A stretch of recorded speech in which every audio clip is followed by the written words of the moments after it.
Hello students, क्या हाल चाल। आज मैं आपको एक छोटी सी कहानी बताता हूँ। सबसे पहले लास्ट ईयर हमारे पास एक बच्चा आया था, मेरे पास एक बच्चा आया। उसने कहा कि सर फिजिकल केमिस्ट्री मुझे आती है, मुझे पसंद भी है, लेकिन मैं उसमें फुल स्कोर नहीं कर पा रहा हूँ। दैट इज हम लोग जैसे यहाँ पे 100 नंबर का या फिर 180 नंबर का जो एग्जाम लेते थे, वो मेजोरिटी ऑफ द क्वेश्चंस ठीक कर लेता था, लेकिन उसके स्टेटमेंट बेस्ड वाले जो क्वेश्चन होते इसमें असर्शन और रीजनिंग या फिर स्टेटमेंट वाले या फिर फिल इन द ब्लैंक, इस टाइप के क्वेश्चन वो गलत कर देता था। लेकिन एक ट्रेंड जब मैंने उसे बताया, मैंने उसे कहा कि देखिए, आपका जो फिजिकल केमिस्ट्री का जो न्यूमेरिकल पोर्शन है, आपका जो फिजिकल केमिस्ट्री का जो न्यूमेरिकल वाला पोर्शन है, वो तो आप पढ़ ही रहे होंगे, है ना। वो तो क्या है, वो तो फॉर्मूला बेस्ड है। It is formula based. आपने फॉर्मूला पढ़ा, आपने लॉजिक अप्लाई किया और आपको ये आ गया। ठीक है, वेरी सिंपल, वेरी सिंपल। तो ये वाला क्वेश्चन आपसे बन गया। लेकिन जिन बच्चों को ये चीज आती है, कि आधे से ज्यादा बच्चे क्या करते हैं, इसी में अटकते हैं। लेकिन जिन बच्चों को ये चीज आती है, वो दूसरी चीज बहुत इंपॉर्टेंट, जो कि फिजिकल केमिस्ट्री से अगर कोई असर्शन एंड रीजन का सवाल आ जाए और आपका अगर स्टेटमेंट बेस्ड सवाल आता है, क्या स्टेटमेंट बेस्ड सवाल आता है, तो यहां पे वो अटक जाते हैं।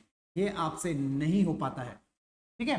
तो बट आप एक ऑब्जर्वेशन देखना, नीट के जितने भी पीवाईक्यूज हैं और इनफैक्ट जो आप टेस्ट पेपर आप अपने इंस्टीट्यूट में दे भी रहे होंगे, इसके जितने भी स्टेटमेंट्स हैं वो आते हैं हमेशा एनसीईआरटी से। कहां से आते हैं? एनसीईआरटी से ही आते हैं हर टाइम। तो मैंने उसे यही सजेस्ट किया जो मैं आपको आज सजेस्ट करने वाला हूं। देखिए, अगर आपको फिजिकल में एक्सेल करना है, नो डाउट आपको न्यूमेरिकल और फॉर्मूले अच्छे से आने चाहिए, इसमें कोई भी शक नहीं है।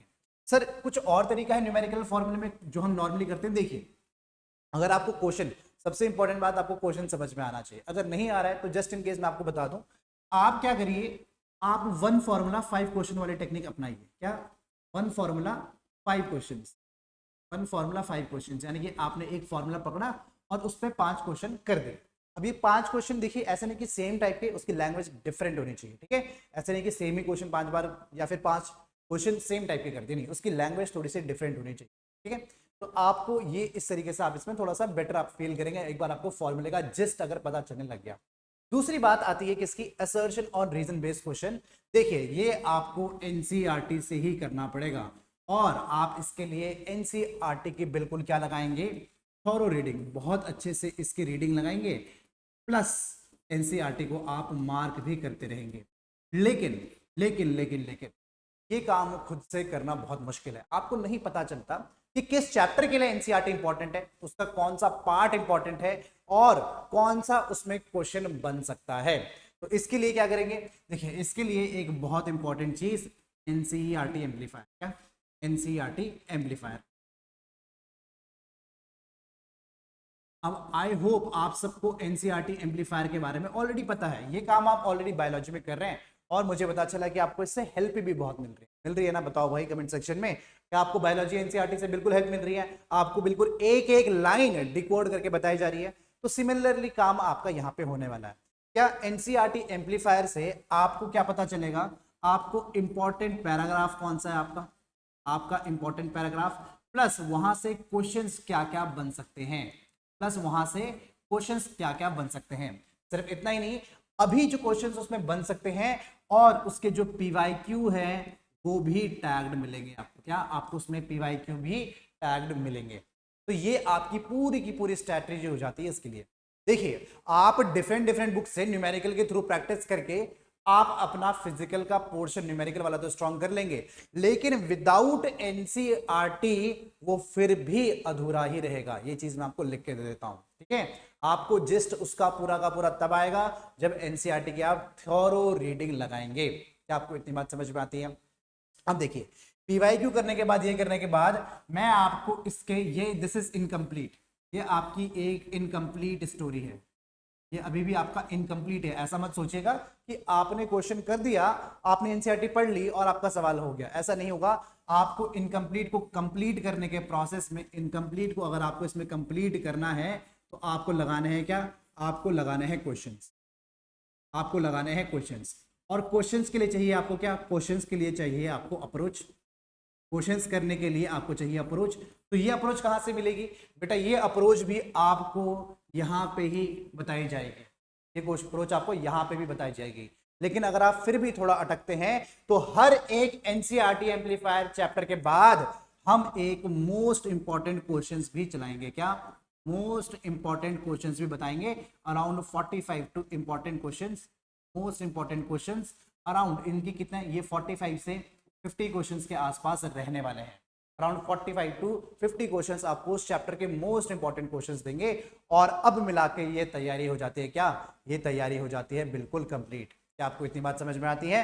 तो ये बिल्कुल एक सॉलिड तरीका हो गया, ये बिल्कुल एक सॉलिड तरीका हो गया आपकी फिजिकल केमिस्ट्री को डील करने का। बिल्कुल सॉलिड तरीका है आपको फिजिकल केमिस्ट्री को डील करने का। इस तरीके से आप फिजिकल को डील करेंगे।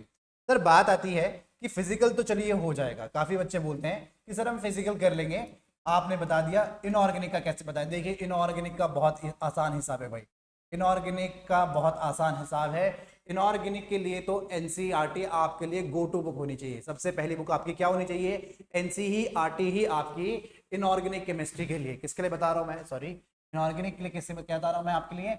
एनसीईआरटी ही आपकी सबसे पहली गो टू बुक होनी चाहिए। एनसीईआरटी फर्स्ट, सबसे पहले आपको यही पढ़ना है, सबसे पहले आपको एनसीईआरटी ही पढ़नी है। क्यों इंपॉर्टेंट है? देखिए, चाहे मैं आपको बताऊं पीरियोडिक चैप्टर में बताऊं तो आपको पीरियोडिक ट्रेंड्स के बारे में बताऊं। किसके बारे में?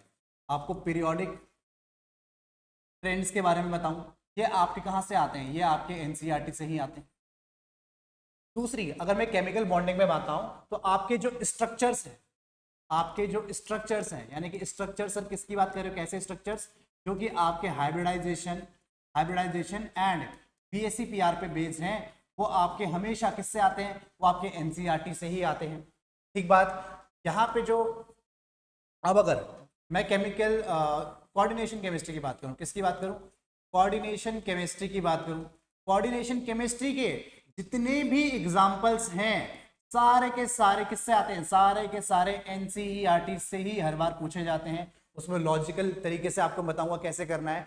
और पूरी केमिस्ट्री का मेरे मेरे मेरे अकॉर्डिंग इनफैक्ट काफी लोगों के अकॉर्डिंग पूरी केमिस्ट्री का सबसे डिफिकल्ट चैप्टर, पूरी केमिस्ट्री का सबसे डिफिकल्ट चैप्टर क्या? D and F block, D and F block chemistry.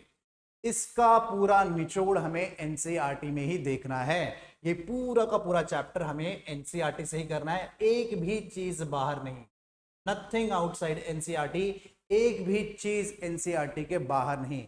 तो इनऑर्गेनिक के लिए तो आपको बेटा कुछ सोचना ही नहीं है, बिल्कुल नहीं सोचना है, सिर्फ एनसीईआरटी ही ध्यान में रखनी है।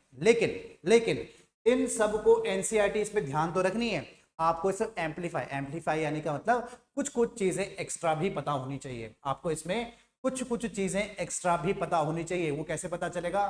बिल्कुल एनसीईआरटी एम्पलीफायर सीरीज से ही पता चलेगा कि सर एनसीईआरटी तो है, फिर हम उसे कैसे बूस्ट कर सकते हैं। आई एम प्रिटी श्योर अगर आप इनऑर्गेनिक में एनसीईआरटी एम्पलीफायर को फॉलो करेंगे, मतलब इससे एक नंबर भी कटने की आप नहीं कटेगा, आपका एक भी नंबर नहीं कटेगा। आप पूरी उम्मीद लगा सकते हैं कि इसमें आप फुल ऑन फुल स्कोर कर जाएंगे इनऑर्गेनिक केमिस्ट्री में। हाँ, फिजिकल में न्यूमेरिकल वाला पोर्शन इस बार ज्यादा पूछा गया था and future we are hoping कि न्यूमेरिकल वाला ही पोर्शन ज्यादा पूछा जाए, तो उसमें ऊपर नीचे हो सकता है। लेकिन इनऑर्गेनिक केमिस्ट्री में no, there is no chance कि अगर आपको क्योंकि इनऑर्गेनिक की बात बेटा ऐसी है, एनसीईआरटी में इंफॉर्मेशन ही इतनी सारी है, इतनी ह्यूज अमाउंट ऑफ इंफॉर्मेशन है कि it is more than enough. लेकिन साथ में इसमें भी हम सेम टू सेम काम करेंगे। क्या? इसमें भी हम मोस्ट इंपॉर्टेंट क्वेश्चंस करेंगे। क्या हम करेंगे? मोस्ट इंपॉर्टेंट क्वेश्चंस हम इसमें खत्म कर देंगे। ठीक है, तो पूरी तैयारी हो जाएगी एनसीईआरटी और क्वेश्चंस मिला के। तो देखिए ये तो बोलने के लिए एक जस्ट सीरीज है, बट एक्चुअली में अगर देखा जाए, अगर आप इसे डेडिकेटली फॉलो करते हैं तो it is a course in itself. ये अपने आप में पूरा का पूरा कोर्स है भाई, और ये आपको यूट्यूब में बिल्कुल मिल जाएगा। ठीक है भाई, तो फटाफट से अगर आप एक्साइटेड हैं तो बता दीजिए हाँ सर वी आर एक्साइटेड, और ये तरीका बिल्कुल सॉलिड हो जाएगा आपकी तैयारी करने के लिए। 2 सितंबर को मिलते हैं फर्स्ट चैप्टर के साथ, that is some basic concept of chemistry.